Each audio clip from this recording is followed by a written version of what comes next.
प्रिय विद्यार्थियों, आज हम लोग हाब्स के चिंतन के विषय में चर्चा करेंगे। हमने देखा कि एमए प्रथम वर्ष के तमाम छात्राओं ने मानव स्वभाव, प्राकृतिक अवस्था, समझौता आदि का बड़ा विशद वर्णन हाब्स के चिंतन को लेकर किया है। सबको पढ़ने के बाद मुझे लगा कि ये सब तो सतही चीज़ें हैं। मुख्य रूप से हमको ये जानने का प्रयास करना चाहिए कि जो मानव स्वभाव, प्राकृतिक अवस्था आदि का वर्णन और समझौते का और राज्य का किया है हाब्स ने, उसका बेस क्या था, उसके थॉट का बेस क्या था। तो इसे कहते हैं हाब्स का वैज्ञानिक भौतिकवाद, साइंटिफिक मेटलिज्म। आप जानते हैं कि पूरा राजनीतिक चिंतन शुरू से अंत तक राज्य की शक्ति अधिक हो कि व्यक्ति की स्वतंत्रता अधिक हो, इसी का चिंतन करता रहा है। कभी राज्य को श्रेष्ठ माना गया प्लेटो और अरस्तु द्वारा, तो मध्य युग में धर्म की श्रेष्ठता आ गई। फिर बाद में काल्विन, लूथर ने और लोगों ने, मैकियावेली ने, बोंदा ने धीरे धीरे राज्य को पुनः श्रेष्ठता प्रदान की, सॉवरेनिटी की थ्योरी दे करके।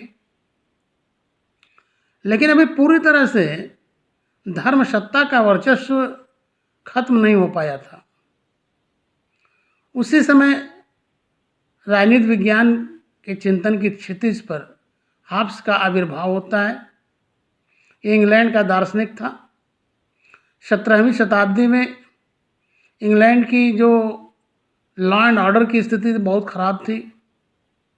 स्पेनिश आर्मेडा के नाते इसकी जो माँ थी वो बहुत पहले इसको छोड़ के चली गई, पिता रह गया। फिर पिता भी चला गया, चाचा ने इसकी परवरिश की।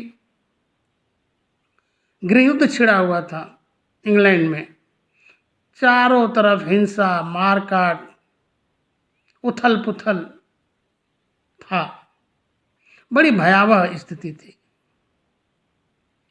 और उसी समय हाब्स ने ऑटोबायोग्राफी में इसलिए लिखा है कि मेरी माँ ने 2 जुड़वा बच्चों को जन्म दिया, मुझे और भय को, अर्थात भय और ये हाब्स दोनों एक ही समय इंग्लैंड में पैदा हुए।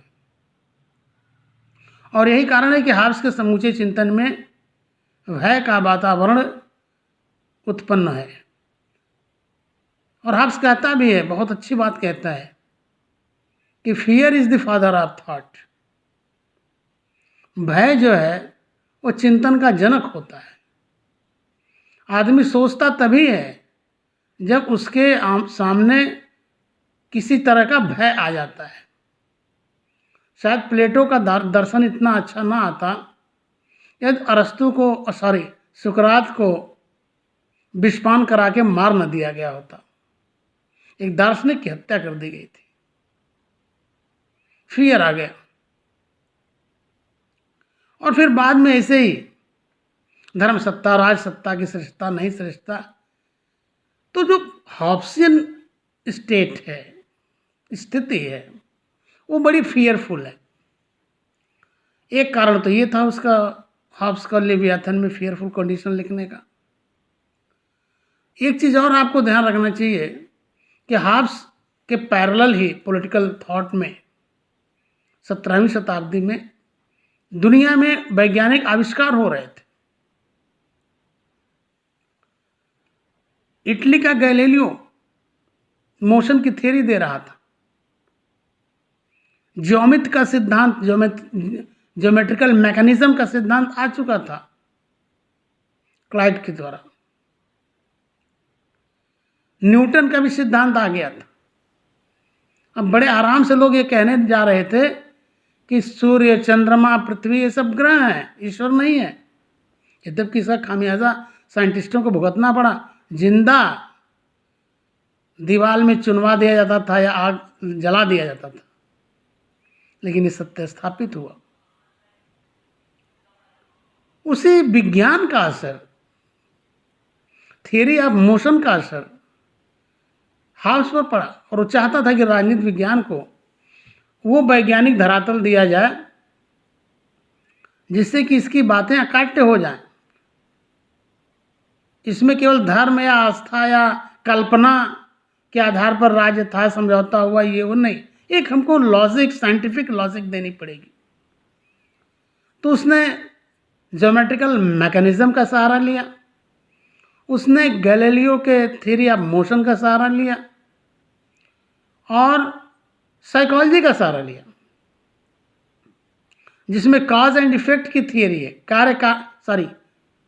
कार्य कारण संबंध तो साइंस में है, साइकोलॉजी में है स्टिमुलस रिस्पांस, उद्दीपन प्रतिकार, और स्टिमुलस ऑर्गेनिज्म रिस्पांस, कि जो चीज़ें हमको उद्दीप्त करती हैं, प्रेरित करती हैं, वैसा हम रिस्पांस करते हैं। तो एक बताया गया, साइंस भी इसी को बताया कि पूरा जो यूनिवर्स है, ये सार्वभौम जगत है, वो पार्टिकल्स से मिलके बना है। छोटे छोटे अणु हैं, कण हैं, एटम्स, जिससे ये पूरा संसार बना है। और वो स्थिर नहीं, स्टैटिक नहीं है, उनमें मोशन है। तो संसार के उन्हीं अणुओं में, उन्हीं पार्टिकल्स में व्यक्ति भी एक यूनिट है, एक पार्टिकल है उसी यूनिवर्स का, और इसमें भी वो मोशन है। तो जो साइंटिफिक अप्रोच है यूनिवर्स का, मोशन थियरी का, वही अप्रोच ह्यूमन मोशन थियरी में लाया हॉब्स ने। उसने बताया कि आदमी के अंदर सेंस होता है, अनुभव करने की क्षमता सेंस कहलाती है। आप देखते होंगे कि जब कोई मरणासन्न व्यक्ति होता है, हम हॉस्पिटल में ले जाते हैं तो डॉक्टर उसको हिलाता डुलाता है, सुई चुभाता है, और ये तो कुछ रिएक्शन नहीं कर रहा है पेशेंट, तो कहता है वे सेंसलेस हो गया है। लेकिन यदि रिएक्शन करने लगता है, हाथ पैर हिला देता है या सुई हटाने लगता है, तो होता है कि नहीं, अभी सेंस है और जीवन की आशा है। यानी सेंस से क्या होता है, सेंसेशन होता है। हमारे मस्तिष्क पर, हमारे दिल पर, हमारे हृदय पर वो सेंस, एक सेंसेशन जो है वो झंकृत पैदा करता है, झंझनाहट, वाइब्रेशन बॉडी में होने लगती है, और बॉडी की जो नर्वस सिस्टम है वो काम करता है। Like a machine, human body में भी चीज़ें हैं उसी तरह के, मेम्ब्रेन है, माइंड को संदेश देता है। हमारे पैर में कांटा चुभता है तो हाथ पैर के पास जाता है, कांटा निकालता है, लेकिन कौन कहता है उसको? वो सेंस और सेंसेशन माइंड के पास जाता है, माइंड आदेश देता है हैंड को, और हैंड जो उस कांटे को निकालता है। ये पूरा जो बॉडी का स्ट्रक्चर है वो साइंटिफिक है। तो मैं बता रहा था कि सेंस है, सेंसेशन है। सेंसेशन होगा तो हम एक्शन करेंगे। एक्शन वो पॉजिटिव भी हो सकता है, नेगेटिव हो सकता है, लेकिन करेंगे, रिएक्शन करेंगे। पैशन और डिज़ायर भी होगी हमारे अंदर, कुछ भावनाएं होंगी, कुछ अनुभूतियाँ होंगी, कुछ विल्स होंगी, डिज़ायर्स होंगी, इच्छाएं होंगी। हाब्स कहता है कि हर एक व्यक्ति इंडिविजुअली इंडिपेंडेंट है। हर एक एक व्यक्ति का डिज़ायर, उसकी पैशन, उसकी इच्छा अपनी इच्छा है, और उसी के अनुसार वो काम करना चाहता है। Just, unjust, fair, foul, right, wrong का कोई पैमाना नहीं होता है। वो पैमाना व्यक्ति का अपना होता है। और सब प्लेजर चाहते हैं, सब हैप्पीनेस चाहते हैं, पेन कोई नहीं चाहता है। आनंद की प्राप्ति व्यक्ति का उद्देश्य होता है। और हाब्स कहता है कि आनंद क्या है, बहुत भौतिकवादी उद्देश्य अर्थ प्रदान करता है। वो कहता है कि समय समय पर व्यक्ति जो इच्छा करता है, उन इच्छाओं का निरंतर प्राप्ति ही आनंद है। Felicity consist in the continual success of desire which men times to times acquire। अब डिजायर सबकी है, सब लगातार उसकी आपूर्ति चाहते हैं, संतुष्टि चाहते हैं, तो स्वाभाविक है जब हर व्यक्ति की अपनी अपनी डिजायर है तो सोसाइटी में संघर्ष होगा, सब अपनी अपनी डिजायर पूरी करेंगे, एक वार की स्थिति हो जाती है। इसीलिए हब्स कहता है कि जो स्टेट ऑफ नेचर था वह war of all against all थी, एक दूसरे के विरुद्ध युद्ध की अवस्था थी। व्यक्ति का जीवन बड़े ही क्षणभंगुर हो गया था, एकांतिक हो गया था, व्यक्ति बड़ा क्रूर और पाशविक हो गया था और सब शक्ति पाना चाहते थे। लाइफ की परिभाषा करता है आप उसी में कि जीवन क्या उस समय हो गया था। लाइफ में perpetual and restless desire of power after power which ceases only in death. सख्त के बाद सत्य, सत्य के बाद सत्य, सत्य के बाद सत्य, संचय की अजस्र और शाश्वत पिपासा व्यक्ति में होती है, जिसका पर्यवसान केवल मृत्यु में होता है। और इसीलिए वो लड़ता है, इसीलिए वो संघर्ष करता है। तो कभी न कभी उस संघर्षपूर्ण स्थिति से आदमी उबेगा और सबके मन में यह भाव आएगा कि हमको पीस चाहिए, पीस की डिजायर आएगी लोगों में। तो उसी समय जो अच्छा, उस समय केवल नेचुरल राइट के नाम पर केवल एक राइट था, माइट इज राइट, शक्ति का सिद्धांत। तो सब माइट इज राइट था, मत से न्याय था। तो जब सब लोग उससे उब गए, उस प्राकृतिक अवस्था की दुर्भर भयावह स्थिति से, तो सोचने लगे कि इससे हम मुक्ति कैसे पाएं। तो हॉब्स कहता है कि उस समय नेचुरल लॉस थे। 16 प्रकार के प्राकृतिक कानूनों की बात करता है, जिसमें 3 महत्वपूर्ण हैं जो हर व्यक्ति के मन में आ रहा था। इन्फोरो इंटरनो ये टेलर वारंडर थीसिस है। टेलर वारंडर ने रिसर्च किया और बताया कि वो चीज़ें थी वो पहले अंदर अंदर ही थी, मन में ही थी लोगों के। क्या थी? Number 1, men should seek peace and follow it. व्यक्ति को सत्य की तलाश करनी चाहिए और उसको सुरक्षित रखना चाहिए। Men should surrender their rights if others willing to do so. व्यक्ति को अपनी इच्छाओं, अपने अधिकारों को समर्पित कर देना चाहिए, लेकिन ऐसा दूसरे भी करें तो। और तीसरा था, men should perform their covenant made. व्यक्ति को अपने किए गए समझौतों का पालन करना चाहिए था।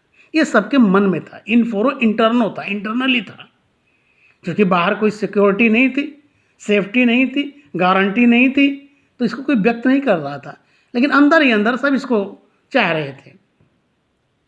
यहाँ तक की जो स्थिति थी वो सेल्फ प्रिजर्वेशन की थी, यानी हर आदमी अपनी अपनी रक्षा खुद करता था, जैसे जानवर करते हैं। 2 जानवर लड़ गए, जो ताकतवर है वो जीता, जो कमज़ोर हार गया, भाग गया। ऐसे ही सेल्फ प्रिजर्वेशन। लेकिन जब लोगों के विवेक में ये बात आई, मन में ये बात आई, तो सेल्फ प्रिजर्वेशन कन्वर्ट हो गया रैशनल सेल्फ प्रिजर्वेशन में। यानी समझौता क्या है? बौद्धिक आत्मसंरक्षण है। यानी अब दिमाग लगा के, और सब उसमें कहते हैं कि इन अधिकारों का क्या महत्व जिसका हम कोई उपयोग नहीं कर पाते हैं, तो इसको हम, तो वो लोग कहते क्या कि हम सभी लोग मिलके इस व्यक्ति या व्यक्ति के समूह को अपने सारे अधिकार समर्पित करते हैं कि वो हम सबकी रक्षा करेगा, सुरक्षा करेगा, और इसी आधार पर संप्रभु का जन्म होता है। और वो सब कहते हैं कि नहीं, हाब्स का जो संप्रभु है, राजा है, वो निरंकुश है। लेकिन दो ही चीज़ें मैं कहना चाहूँगा। एक तो ये कि इतना सब कुछ किस लिए, समझौता किस लिए, राज्य के लिए। और राज्य किस लिए? For the sake of rational self projection of the man, व्यक्तिवादी दृष्टिकोण है। और दूसरा ये कहा जा सकता है कि king should put everybody in jail, कि राजा सबको जेल में डाल सकता है, लेकिन इसका मतलब नहीं होता कि एनीबडी इन जेल। जो उसके कारण बनेंगे वो सबको डाल सकता है, तो पावर है, लेकिन सभी को नहीं डाल सकता। तो एक जस्टिफिकेशन होना चाहिए। जो हाब्स के समझौते में मिलती है, संप्रभु में मिलती है, नेचुरल लॉ मिलती है। तो अब जब राज्य आ गया तो जो मन में था कि हमें अपने अधिकारों को समर्पित कर देना चाहिए, दूसरा ऐसा करें तो हमें शांति की तलाश करनी चाहिए, हमें समझौते का पालन करना चाहिए। लेकिन हाब्स कहता है समझौते का पालन कब होगा? बिना शक्ति के नहीं होगा। Covenant without sword is meaningless. कोई भी समझौता शब्द के बिना नाम मात्र का है, और वो शक्ति राज्य है, समझौते का पालन कराती है। और इस तरह से राज्य आया।